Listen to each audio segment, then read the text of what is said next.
A wrongfully fired employee returns 20 years later as the company's new owner, but her plans for revenge take an unexpected turn. The champagne flute trembled in Sienna's manicured fingers as she watched Marcus, the man who destroyed her life 20 years ago, stumble backward against his mahogany desk, his face draining of color as recognition dawned. "Hello, Marcus," she whispered, her voice carrying the weight of 2 decades of carefully orchestrated vengeance. "I believe congratulations are in order. You're looking at your new boss." The executive boardroom of Pinnacle Industries fell silent except for the rhythmic tick of the antique grandfather clock that had witnessed countless corporate executions over the years. Marcus Caldwell, once the golden boy who'd clawed his way to CEO through betrayal and deceit, now stood frozen like a deer caught in headlights, his usually commanding presence reduced to that of a cornered animal. The irony wasn't lost on Sienna. She'd dreamed of this moment through sleepless nights, failed relationships, and the grinding years of building her own empire from the ashes of her former life. But something was wrong. The satisfaction she'd expected to feel, the sweet vindication that was supposed to flood her veins like warm honey, simply wasn't there.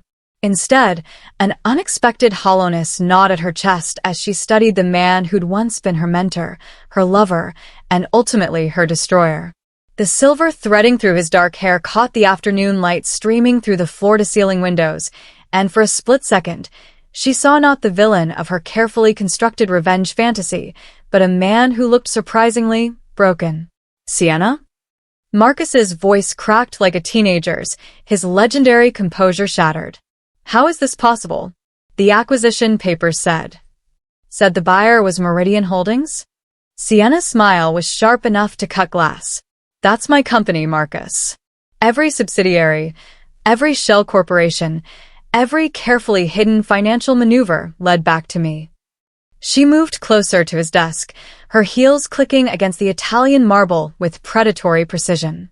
20 years I've been building toward this moment, and now here we are." The boardroom door burst open, and a younger woman with striking auburn hair rushed in, her face flushed with panic. "Dad, I heard the news about the takeover." She stopped dead when she saw Sienna, her emerald eyes widening in shock. "Oh, I'm sorry, I didn't realize you were in a meeting." "Dad?" The word hit Sienna like a physical blow, and she felt her carefully maintained composure waver for the first time since entering the building. She'd researched Marcus extensively over the years, knew about his marriage to the socialite blonde who'd appeared on his arm 6 months after Sienna's dismissal, knew about their divorce 10 years later. But she'd somehow missed this crucial detail. He had a daughter who looked to be in her early 20s. "Jade, please," Marcus began, but the young woman was already studying Sienna with an intensity that made her skin prickle.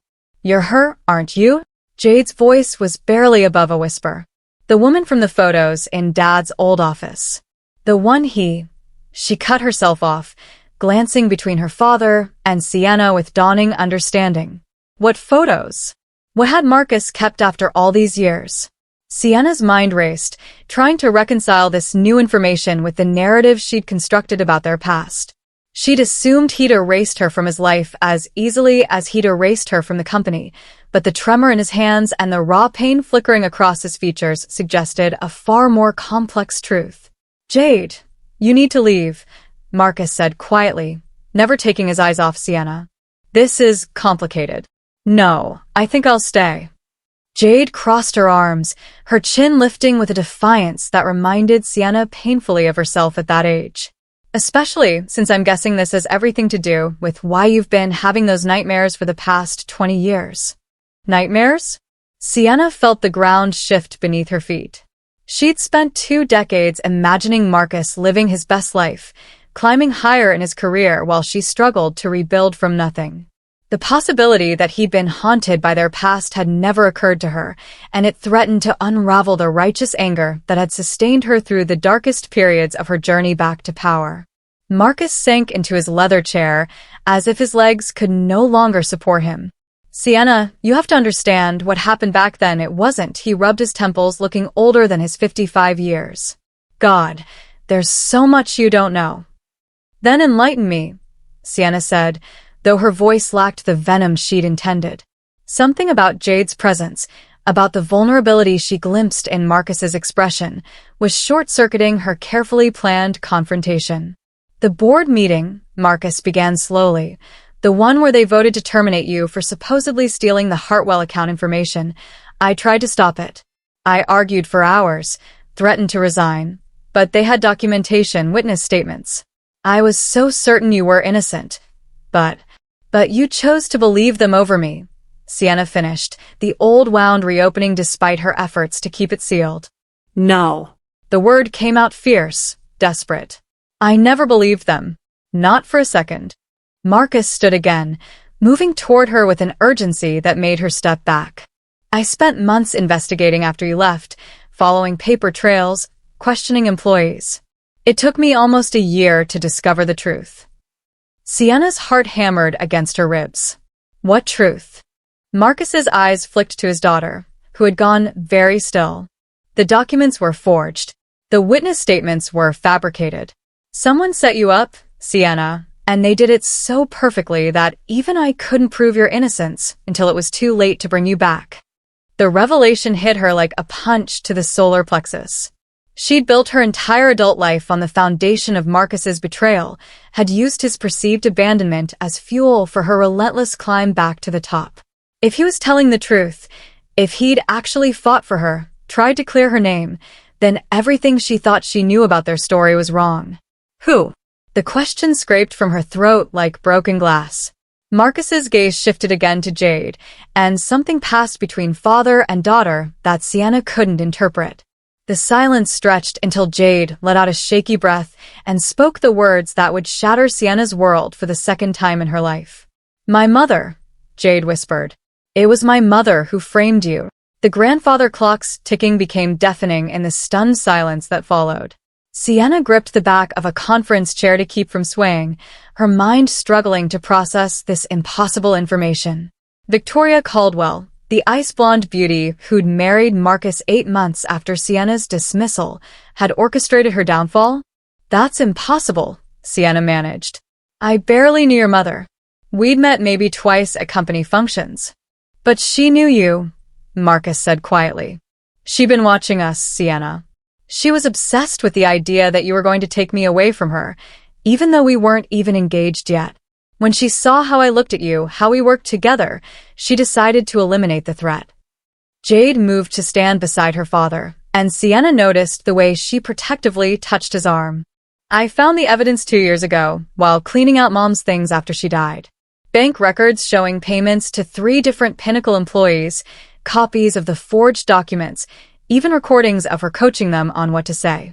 She kept everything like some kind of sick trophy collection." The room spun around Sienna as 20 years of carefully constructed hatred began to crumble. She'd wasted decades hating the wrong person, building her empire on a foundation of misdirected vengeance. Marcus hadn't betrayed her. He'd been as much a victim of Victoria's manipulation as she had been. "Why didn't you tell me sooner?" she asked Marcus, her voice barely audible. "When you discovered the truth, why didn't you reach out?" Marcus's expression crumpled with grief and regret. "I tried. God, Sienna, I tried for years. I hired private investigators to find you, but you disappeared completely. Changed your name, moved across the country, and I understood why. I thought maybe it was better to let you build a new life rather than drag you back into the mess Victoria had created. But then I saw the news about Meridian Holdings' acquisition offer," Jade interjected, "and I recognized your picture from the financial magazines. I told Dad it had to be you, that you'd come back for revenge." "And you were right," Sienna admitted, sinking into one of the conference chairs as her legs finally gave out. "I spent 20 years building Meridian specifically to buy Pinnacle and destroy you, Marcus. I wanted to take everything you'd built and burn it to the ground while you watched." The confession hung in the air like smoke from a funeral pyre. Marcus stared at her with an expression of profound sadness rather than anger, which somehow made everything worse. She'd expected him to rage, to defend himself, to give her a target for the fury that was slowly transforming into something far more painful, grief for the years they'd lost, the life they might have built together if Victoria's jealousy hadn't poisoned everything. "I would have deserved it," Marcus said simply. "If I'd been the man you thought I was, I would have deserved every bit of your revenge." "But you weren't," Sienna whispered, the words tasting like ashes. "And now what am I supposed to do with 20 years of hate that has nowhere to go?" Jade cleared her throat softly. "Maybe you could start by staying for dinner," she suggested, her voice carrying a hopeful note that made Sienna's chest tight. "I mean, you own the company now anyway, right? And I've been wanting to hear stories about Dad when he was younger and apparently stupidly in love with someone who wasn't my mother." The unexpected warmth in Jade's voice, the casual way she accepted Sienna's presence as if she belonged there, created a dangerous flutter of possibility in Sienna's chest. For 20 years, she'd focused solely on her goal of revenge, never allowing herself to imagine what might come after. She'd assumed that destroying Marcus would somehow restore what she'd lost, but now she realized that what she'd lost, their connection, their partnership, the future they might have shared, couldn't be reclaimed through vengeance. Marcus was watching her with the same intensity she remembered from their early days at Pinnacle, when they'd stayed late strategizing over market projections and found themselves talking until dawn about everything except work. The years had carved lines around his eyes and silvered his temples, but the way he looked at her made her feel like that ambitious young woman who'd believed she could conquer the world if she just worked hard enough. "I don't know if I can do this," Sienna admitted, gesturing vaguely at the space between them. "I don't know how to be anything other than angry at you." "Then maybe," Marcus said carefully, "we could figure out together. We're both different people than we were 20 years ago, but maybe that's not entirely a bad thing." Before Sienna could respond, Jade's phone buzzed, and she glanced at it with a frown. "That's weird. I just got a text from Uncle Robert asking if I've seen the news about Pinnacle today. He says there's something I need to know about the acquisition that isn't in the press release." "Uncle Robert?" Sienna's blood turned to ice. Robert Pemberton had been Victoria's brother and a minor shareholder in Pinnacle, but more importantly, he'd been one of the 3 witnesses who testified about seeing Sienna steal confidential files. If he was reaching out now with knowledge about the acquisition that wasn't public, what exactly does the text say? Sienna asked, though she was already reaching for her own phone to check if her legal team had tried to contact her. Jade's face went pale as she read. "He says he knows the new owner is Sienna Reeves, and that if I want to protect Dad's reputation and the family legacy, I need to meet him tonight at the Hartwell Hotel. He says he has information about what really happened 20 years ago that could destroy us all if it comes out." The predatory smile that spread across Sienna's lips would have made her enemies tremble. Robert Pemberton had just made his first mistake in 20 years. He'd revealed that he knew more about Victoria's scheme than he'd ever admitted, which meant he hadn't just been a witness to the fictional crime. He'd been an active participant in the frame-up. "Jade," Sienna said, her voice taking on the commanding tone that had built her empire, "you're not going to that meeting. But if he has information that could hurt Dad, then we'll handle it together," Sienna interrupted, looking between father and daughter with a fierce protectiveness that surprised her. "Because whatever Robert Pemberton thinks he knows, whatever leverage he believes he has, he's about to learn that Sienna Reeves didn't spend 20 years building an empire just to let Victoria's co-conspirators threaten the people she caught herself before finishing the sentence, but Marcus's sharp intake of breath told her he'd heard the words she hadn't said. The people she loved. Because despite everything, despite 20 years of carefully nursed hatred, the feelings she'd buried so deep she'd convinced herself they were dead were stirring back to life. The realization should have terrified her, but instead, it felt like the first honest emotion she'd allowed herself in decades. Marcus stepped closer, close enough that she could smell his familiar cologne, see the gold flecks in his brown eyes that had haunted her dreams long after she'd convinced herself she'd forgotten them. "Sienna," he said quietly, "whatever we were to each other before, whatever we might be now, you don't have to face this alone anymore." The promise in his voice, the steady warmth of his presence, the way Jade was looking at her with a mixture of hope and determination, it all felt too good to be true, too much like the life she'd dreamed of before Victoria's machinations had torn it away. But as her phone buzzed with an incoming call from her head of security, Sienna realized that their reunion was about to face its first real test. Because Robert Pemberton wasn't the only one with secrets about that night 20 years ago, and the information he was threatening to reveal might destroy not just Marcus's reputation, but the fragile new beginning they were all reaching toward. The question wasn't whether Sienna was strong enough to protect the family she'd never expected to find. It was whether she was brave enough to reveal the truth she'd hidden even from herself about what really happened the night Victoria framed her. As she answered the phone and heard her security chief's urgent voice reporting unusual activity around her penthouse and signs that someone had been investigating her true identity for weeks, Sienna realized that her revenge against Marcus had been only the opening move in a much larger game. Someone else had been watching, waiting, planning their own form of justice, and they were about to discover that Sienna Reeves had learned to be far more dangerous than the naive young woman who'd been so easily destroyed 2 decades ago. The grandfather clock chimed 6 o'clock, its resonant tones marking not just the end of the business day, but the beginning of a reckoning that would test everything Sienna thought she knew about loyalty, family, and the true price of justice served cold. But as she met Marcus's eyes across the boardroom where her professional life had ended 20 years ago, she felt something she hadn't experienced since that terrible night: hope. Whatever came next, whatever secrets emerged from the shadows, she wouldn't face it alone. And maybe, just maybe, that would make all the difference. The question was, would it be enough? Part 2: Shadows of Truth. The elevator to Sienna's penthouse had never felt slower, each floor marking another second closer to a confrontation that could unravel everything she'd fought to rebuild. Marcus stood beside her in tense silence, while Jade paced the small space like a caged tiger, her earlier bravado replaced by the raw anxiety of someone who'd just discovered her entire family history was built on lies. The soft jazz playing through the speakers felt almost mocking against the backdrop of their collective dread. "Tell me again what your security chief said," Marcus murmured, his voice barely audible over the mechanical hum of the ascending elevator. Sienna's fingers tightened around her phone. "Someone's been watching my building for 3 days. Professional surveillance, not some amateur stalker. They've been photographing everyone who enters and leaves, and this morning they tried to access the building's maintenance records."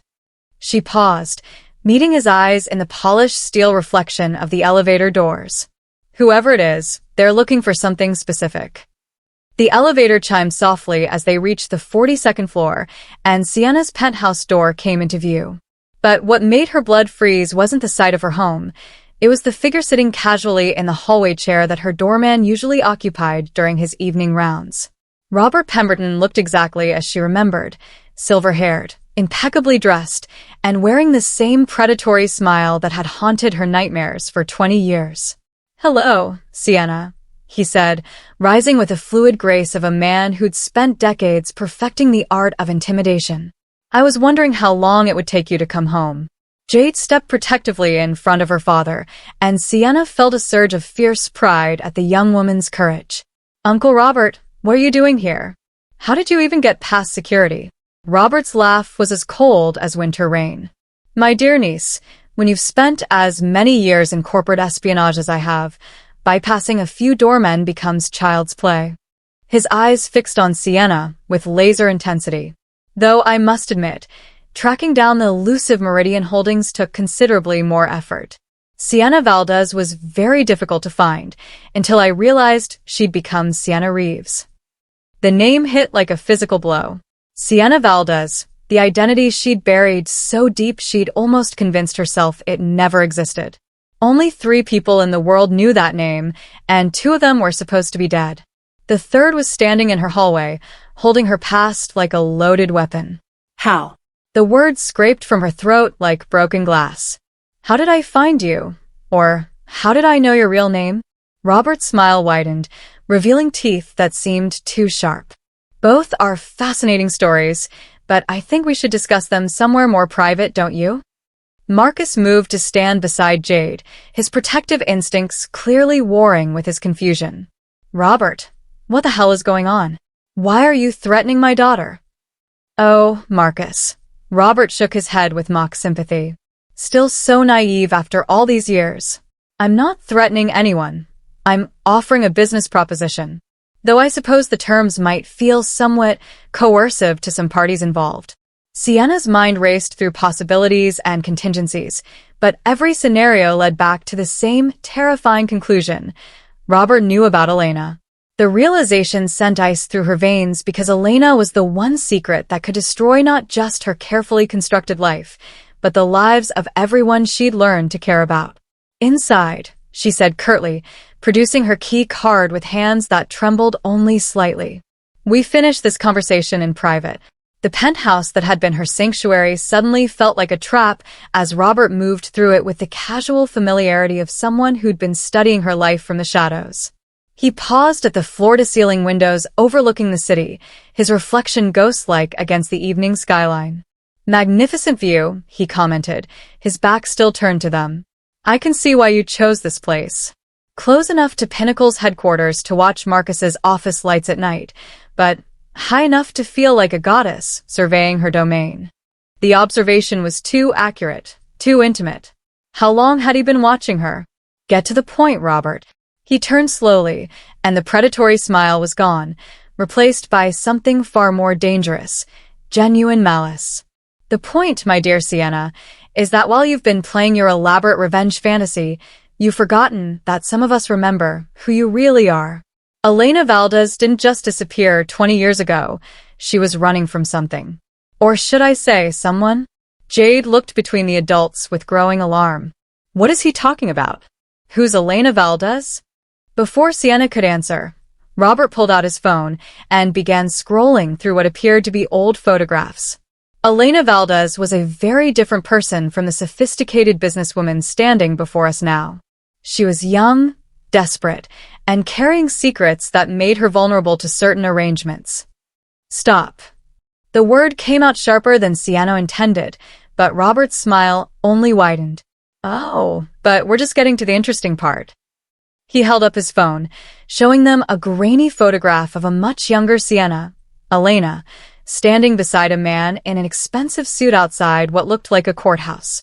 This was taken in Miami, 3 months before Elena became Sienna and moved to New York to start her new life at Pinnacle Industries. Marcus stared at the photo with dawning horror. "Sienna, who is that man?" The silence stretched until it became unbearable. "Elena," because in this moment, with her past laid bare, that's who she felt like again, closed her eyes and spoke the words she'd sworn she'd never say aloud. "His name was Diego Morales. He was my husband." The admission hit the room like a grenade. Jade gasped audibly while Marcus's face went through a series of expressions, confusion, hurt, and finally, a terrible understanding. "Husband." Marcus's voice was barely a whisper. "But when we were together, you said you'd never been married." "Because Elena Valdez had never been married," Sienna replied, her voice steady despite the chaos in her chest. "Sienna Reeves was the woman who fell in love with you, Marcus. She was also a complete fabrication." Robert applauded slowly, the sound echoing mockingly through the spacious apartment. "Bravo. Such touching honesty. But you're not telling them the whole story, are you? You're not telling them why Elena needed to disappear, or why Diego Morales spent the last 20 years looking for his missing wife." The blood drained from Sienna's face. "That's impossible. Diego died in a car accident 6 months after Elena left Miami." "Did he?" Robert's expression was triumphant. "Or is that just what someone wanted Elena to believe? Someone who had very good reasons for wanting her to think she was free to start over." The room tilted around Sienna as the implications crashed over her. If Diego was alive, if he'd been searching for her all these years, then everything she'd built was under threat. But more than that, if Robert had somehow made contact with Diego, then he held the power to destroy not just her life, but Marcus's and Jade's as well. "What do you want?" she asked, though she already knew the answer would be something that would cost her everything. "I want Pinnacle back," Robert said simply. "Not for Marcus, he can keep his position and his salary.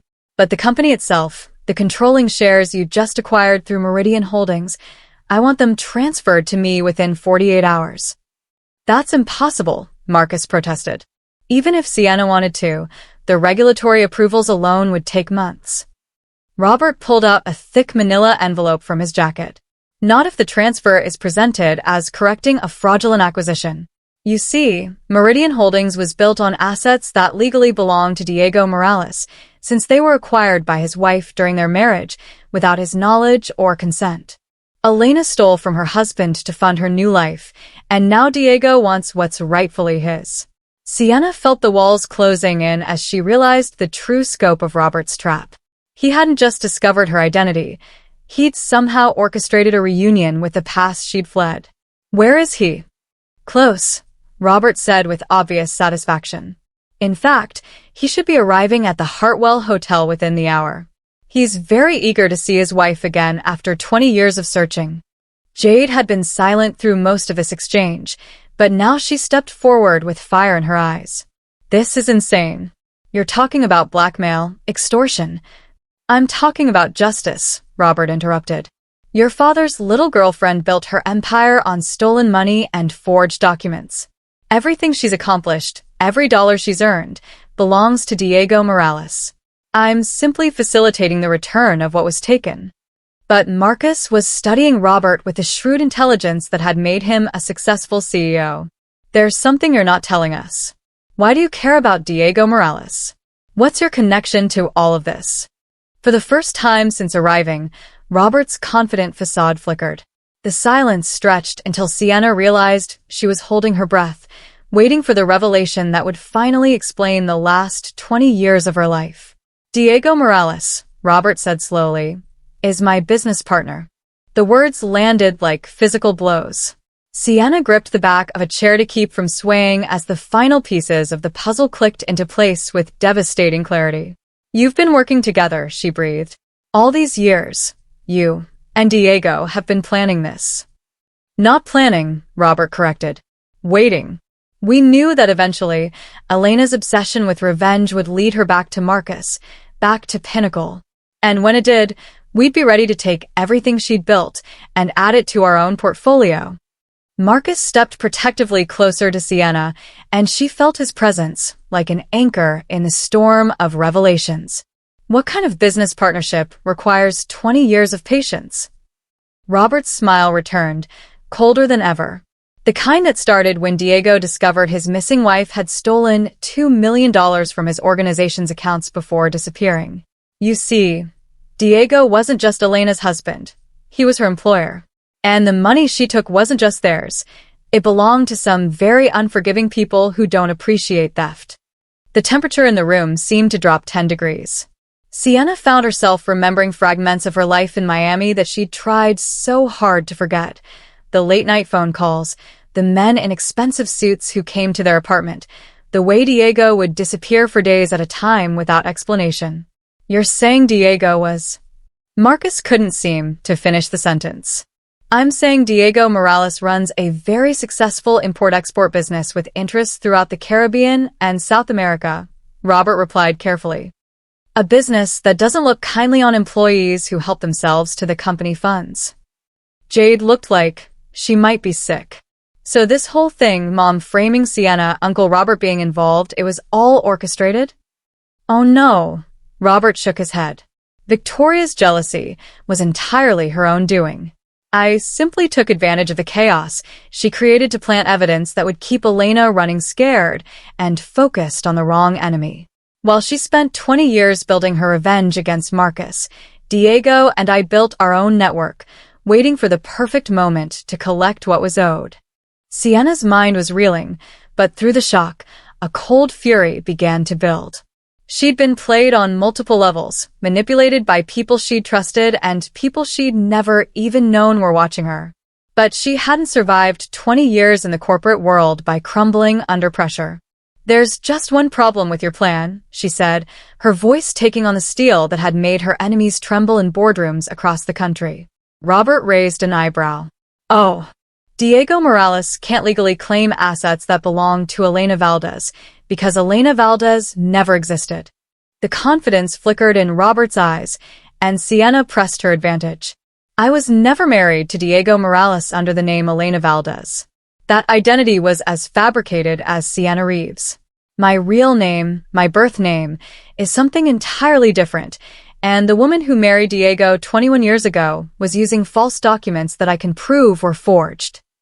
She pulled out her own phone, fingers flying over the screen as she accessed files she'd hoped never to need again. Sophia Chun was my real name, and she has a birth certificate, school records, and a paper trail that goes back to her childhood in San Francisco. Elena Valdez was just another role I played, just like Sienna Reeves. Robert's face had gone pale, but his voice remained steady. "That's impossible. We verified." "You verified what I wanted you to verify 20 years ago," Sienna interrupted. "Just like I've spent the last 2 decades making sure that if anyone ever connected Elena to Sienna, they'd find exactly what I wanted them to find and nothing more." She turned to Marcus and Jade, seeing her own amazement reflected in their faces. "The woman you knew as Elena was running from an abusive marriage to a dangerous man, yes. But she was also brilliant enough to create multiple layers of false identity to protect herself. The money I took from Diego's accounts? It was payment for services rendered, financial consulting that helped him launder money through legitimate businesses. I have records of every transaction, every consultation, every illegal activity he asked me to facilitate." The silence that followed was deafening. Robert looked like a man who just watched his carefully constructed house of cards collapse in slow motion. "You're bluffing," he said, but there was no conviction in his voice. "Am I?" Sienna smiled, and for the first time in hours, it was genuine. "Diego Morales has been looking for Elena Valdez for 20 years. But Elena Valdez was never a real person, just a collection of forged documents and staged photographs. If he wants to meet his wife again, he's going to have to explain to some very interested federal agents why he's been harboring a criminal conspiracy to commit fraud, money laundering, and racketeering." She held up her phone, showing them a number that was already dialed but not yet connected. One call to the FBI's Financial Crimes Division, and Diego's import-export business becomes the subject of a very thorough investigation. "I wonder how long it will take them to trace the money he's been moving through your legitimate businesses, Robert." The predator had become the prey, and Robert knew it. His carefully orchestrated revenge had crumbled because he'd underestimated the woman he'd helped create through 20 years of calculated manipulation. But as the balance of power shifted dramatically in Sienna's favor, her phone buzzed with an incoming call that made her blood freeze all over again. The caller ID showed a number she recognized despite 2 decades of trying to forget it. Diego Morales was calling her directly. "Well," she said, looking at the shocked faces around her, "it seems like Diego has decided not to wait for our reunion." She answered the call on speaker, her voice steady despite the chaos in her heart. "Hello, Diego." The voice that came through the speaker was older, weathered by time and circumstances, but unmistakably familiar. "Hello, Sophia." The use of her real name sent shockwaves through the room. Marcus and Jade exchanged glances while Robert looked like he'd seen a ghost. "I think," Diego continued, his accent still carrying the warmth that had once made her feel safe, "it's time we had a conversation. All of us. Including our mutual friend Robert, who seems to have been playing games that none of us fully understood." Sienna closed her eyes, feeling the weight of 20 years pressing down on her shoulders. She'd thought the worst revelations were behind them, but Diego's tone suggested that the night was far from over. "Where do you want to meet?" she asked. "The Hartwell Hotel, penthouse suite. 1 hour." There was a pause, and when Diego spoke again, his voice carried an emotion she couldn't identify. "And Sophia? Bring Marcus and his daughter. It's time they learned the whole truth about why you ran, and why I spent 20 years looking for you." The line went dead, leaving them in silence that felt like the calm before a hurricane. Jade was the first to speak. "The whole truth? What could be worse than what we've already learned?" Sienna met Marcus's eyes, seeing her own fear reflected there. Because she knew Diego, knew the careful way he chose his words, and his phrasing suggested that the biggest revelation was yet to come. "I think," she said quietly, "we're about to find out why Elena Valdez had to disappear so completely that even she forgot who she really was." As they prepared to leave for what might be the final confrontation in a story that had been 20 years in the making, Sienna couldn't shake the feeling that Diego's call had changed everything once again. The question was whether the truth he wanted to reveal would finally set them all free, or destroy what little hope they'd found in each other. The elevator doors closed behind them as they descended toward an uncertain future, and Sienna realized that for the first time in 20 years, she had no idea what came next. But as Marcus's hand found hers in the dim light of the descending elevator, she discovered that maybe, just maybe, facing the unknown was easier when you weren't facing it alone. The grandfather clock in the Pinnacle Industries lobby chimed 9 o'clock as they passed through the building's main entrance, heading toward a reckoning that would determine whether justice served cold could ever transform into something warm enough to heal the wounds it had created. But first, they had to survive whatever truth Diego Morales was waiting to reveal. Part 3. The Weight of Truth. The Hartwell Hotel's penthouse suite had been transformed into a stage for the final act of a 20-year drama, its elegant furnishings casting long shadows in the amber light of crystal lamps. Diego Morales stood silhouetted against the floor-to-ceiling windows, his profile sharp against the glittering cityscape beyond, looking like a man who had aged gracefully despite carrying secrets that would have broken lesser souls. When he turned to greet them, Sophia, she could no longer think of herself as Sienna in his presence, was struck by how little he had changed, as if the years had touched him with a lighter hand than they had her. Sophia, he said, and her name on his lips carried 20 years of longing, regret, and something else she couldn't identify. You look exactly as beautiful as the day you disappeared from our life. Our life. The phrase hit her like a physical blow because it implied something she had spent 2 decades trying to forget, that their marriage, despite its dark foundation, had contained moments of genuine happiness that complicated every narrative she had constructed about their past. Marcus stepped protectively closer to her, his presence a reminder that she was no longer the frightened young woman who had fled Miami in the middle of the night. You wanted to tell us the whole truth, Diego. We're listening. Diego's smile was sad and knowing as his eyes moved between Marcus and Jade, finally settling on Sophia with an intensity that made her skin prickle with recognition. The truth is that Sophia Chin never stole money from me, never betrayed our marriage, and never had any reason to run except for one terrible mistake that I made in trying to protect her. The words hung in the air like smoke from a funeral pyre. Robert, who had been uncharacteristically silent since their arrival, shifted uncomfortably in his chair, and Sophia realized that whatever Diego was about to reveal, it wasn't part of the script they had written together. What mistake? Jade asked, her voice barely above a whisper.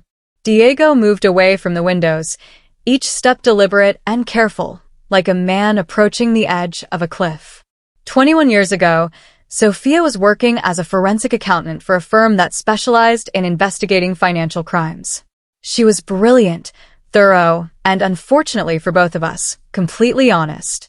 Sophia felt the blood drain from her face as memories she had buried so deep they felt like someone else's life began to surface. The late nights poring over financial records, the growing suspicion that the consulting firm she worked for was helping criminals rather than catching them, the day she had discovered that her husband's import business was a front for something far more dangerous.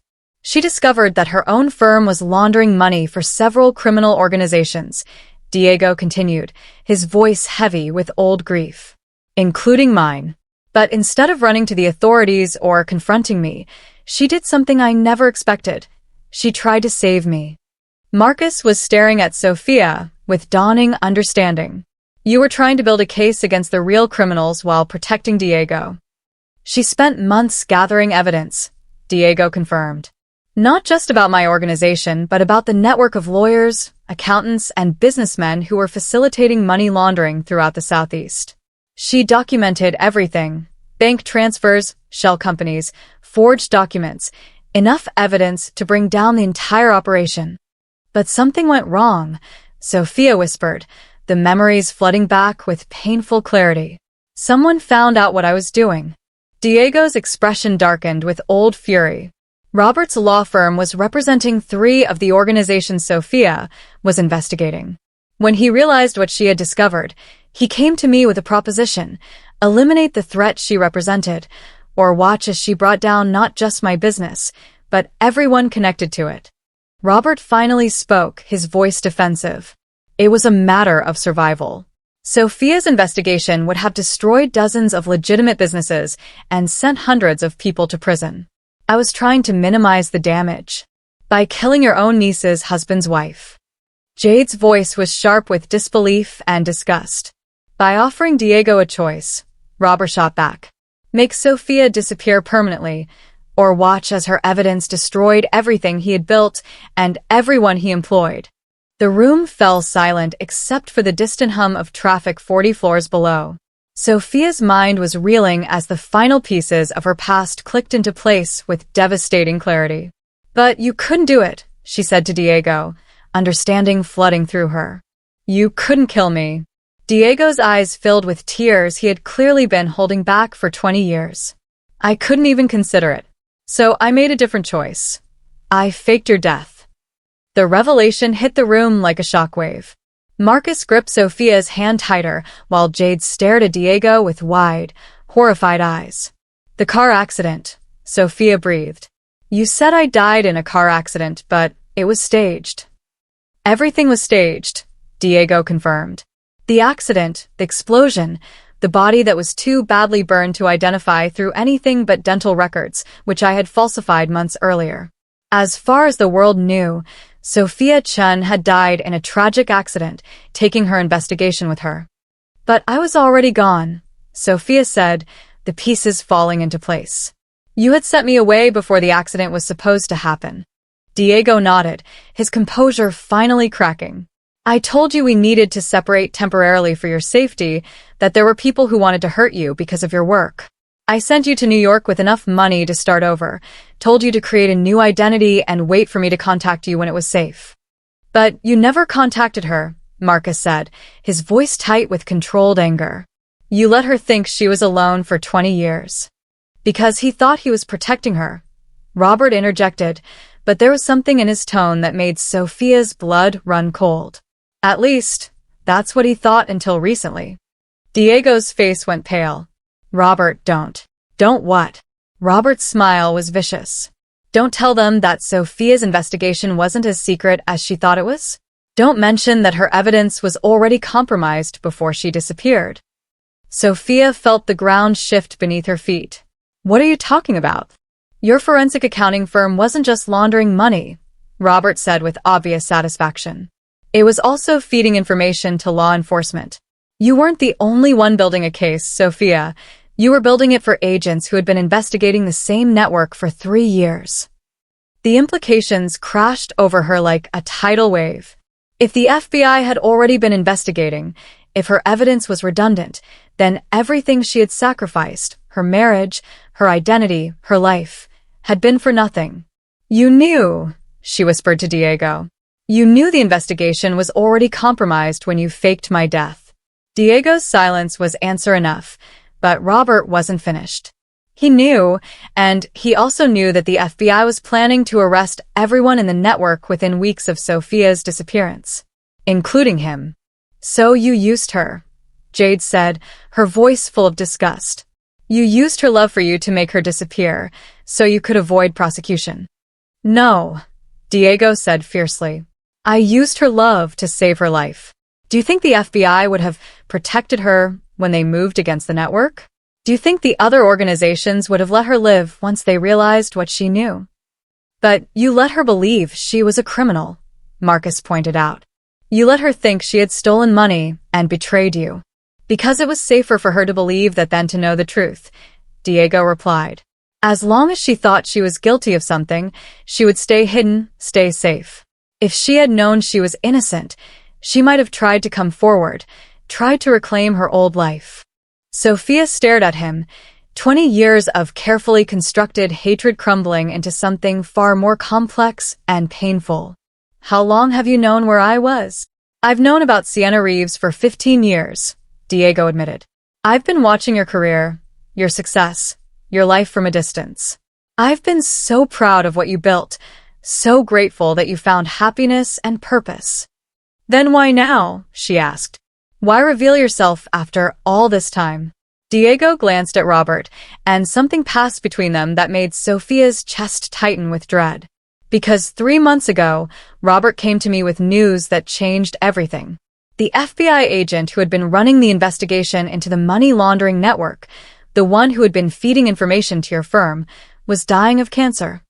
Agent Sarah Morrison. Robert continued when Diego faltered.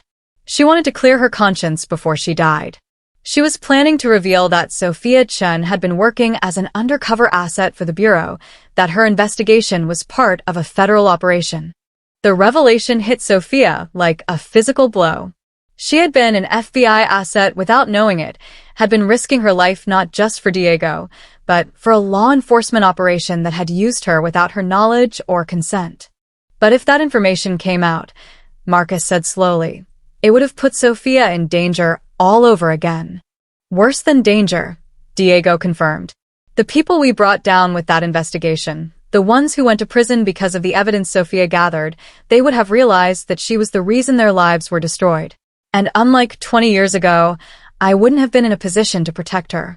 Sophia sank into a chair, overwhelmed by the complexity of truths and lies that had shaped her life. So you and Robert decided to what? Blackmail me into hiding again?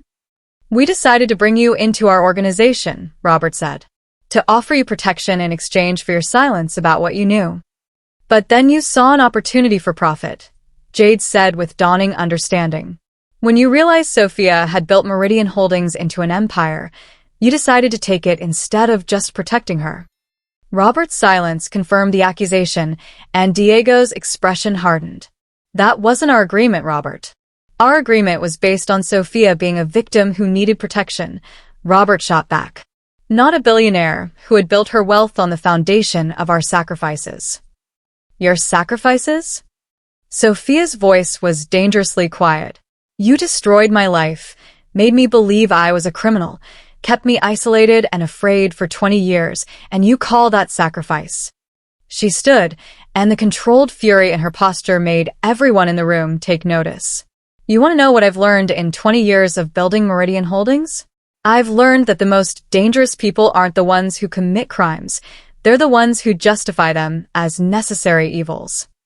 She pulled out her phone, fingers moving quickly across the screen. I've also learned that the best defense against manipulation is documentation. What are you doing? Robert demanded. I'm calling Agent Jennifer Walsh of the FBI's Financial Crimes Division. She's been waiting for 20 years to close a case that was left incomplete when Sophia Chen supposedly died. Sophia's smile was sharp enough to cut glass. I think she'll be very interested to meet Sophia Chen's successor and hear about how that investigation was compromised from the inside. Diego stepped forward, panic flickering in his eyes. Sophia, you don't understand what you're doing. If you expose what happened 20 years ago, then the truth finally comes out, she interrupted. All of it. The money laundering, the FBI corruption, the faked death, the blackmail, everything. And you'll go to prison, Robert pointed out. You were an accessory to money laundering, whether you knew it or not. Maybe, Sophia acknowledged. But I'll go to prison as myself, not as some fictional character created to serve other people's agendas. Marcus moved to stand beside her, and she felt his strength bolstering her resolve. Whatever happens, you won't face it alone. Neither will you, Jade added, surprising everyone with her fierce loyalty. If exposing the truth is the right thing to do, then we'll deal with the consequences together. Diego looked between the three of them, and Sophia saw the exact moment when he realized that the frightened young woman he had tried to protect no longer existed.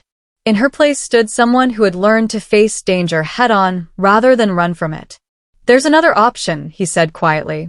One that protects everyone and finally closes this chapter of our lives. Sophia raised an eyebrow. I'm listening. Robert dies tonight.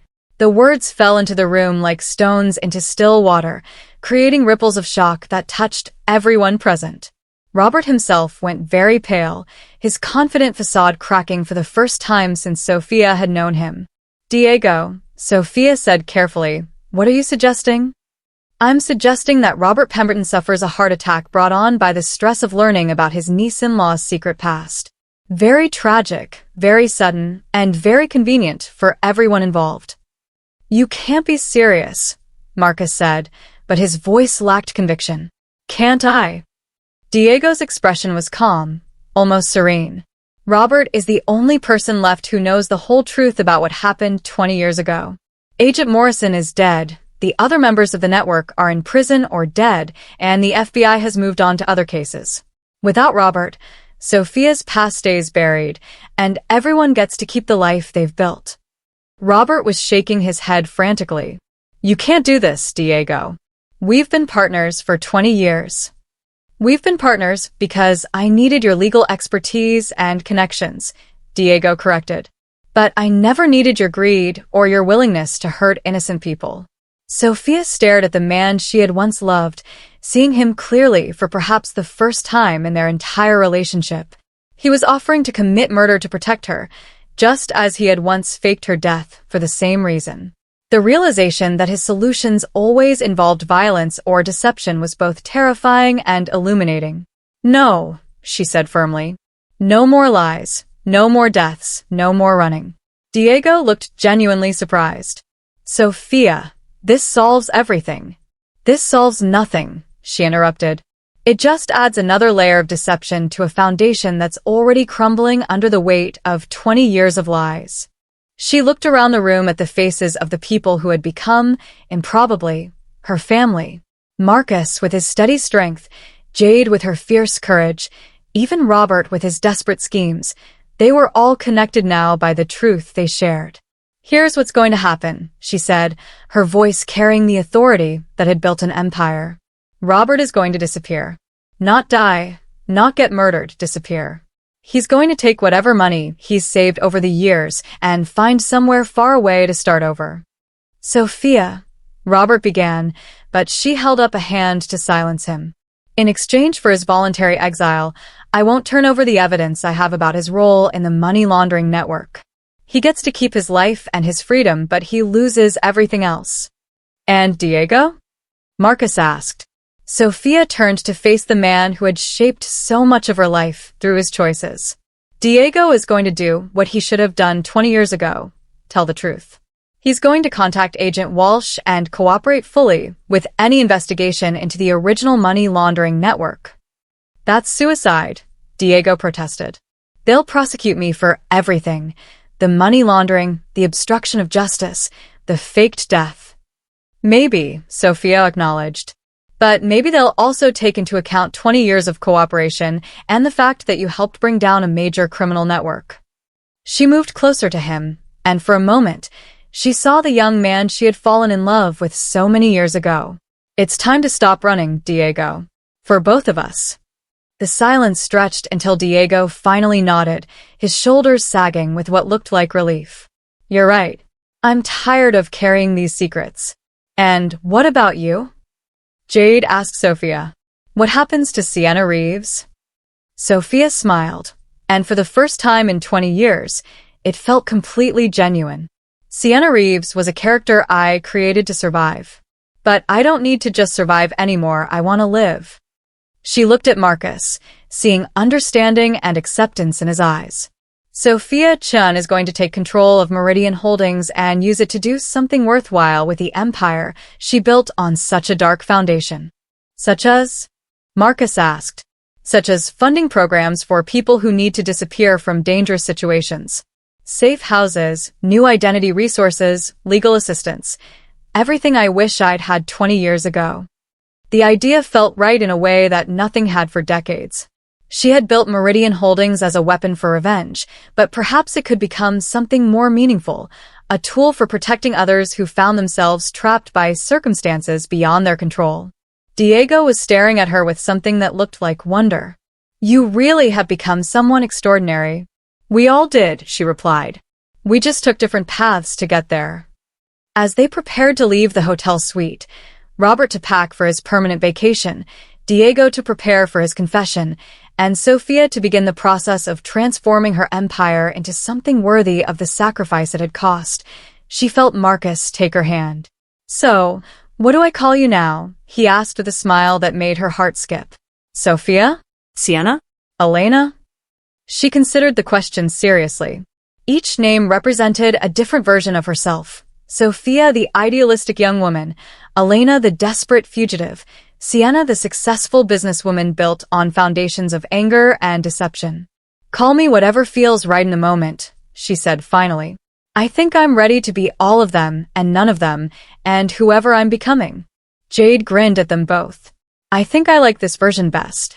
As they walked toward the elevator that would carry them back to their real lives, complicated, uncertain, but finally honest, Sophia realized that justice served cold had indeed transformed into something warmer.